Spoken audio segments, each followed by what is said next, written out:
Hello everybody. Today we're going to do the in-between land rules. Pretty soon I'm going to be trying to come up with items, spells, and monsters for this game. You can use any fantasy game you want to play in between, but I just figured I'd come up with some very simple rules for you. Now, don't think you're locked into these rules.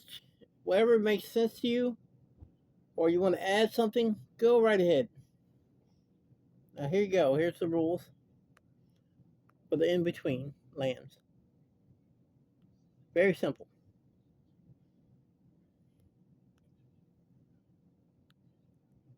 The in-between lands rules, you'll need player cards d6 dices.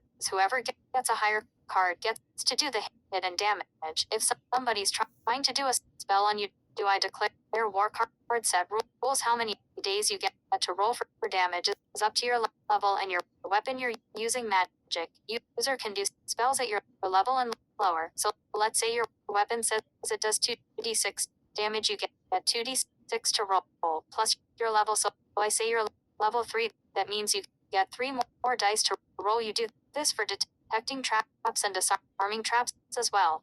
But for everything else, you roll dice.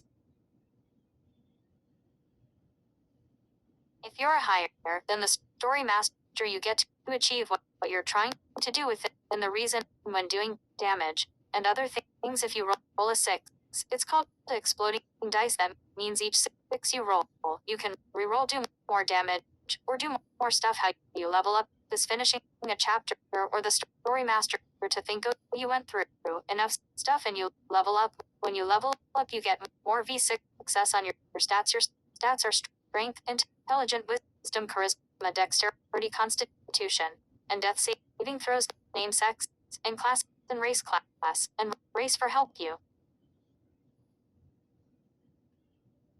Boost your character up. Find supplies will cost the level of the supply. If you're level 1 item, you roll the dice, and that's how many go pieces the sell is going to sell it for. So let's say you want 3 level 1 daggers. So you roll 3d6.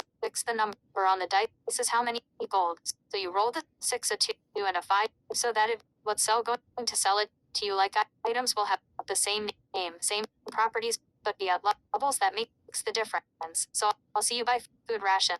A level 1, that means you have the possibility to feed 1 to 6 days, but be able to level 2 you have the possibility of the 12 days. When you buy items, you only can go up 1 extra level of buy items, and the weapons now back to stats. Stats have dice at your level that can give you bonuses when you roll. So let's say your level. When you're trying to pickpocket somebody at level 3, you get to use your level. Then you get to roll on 1 your set's dexterity and add the number. If you will higher than the person you're trying to pickpocket, you succeed. But they get to roll 2 and use their level and stats. How fast and far you move will depend on your race you pick and your strength dexterity.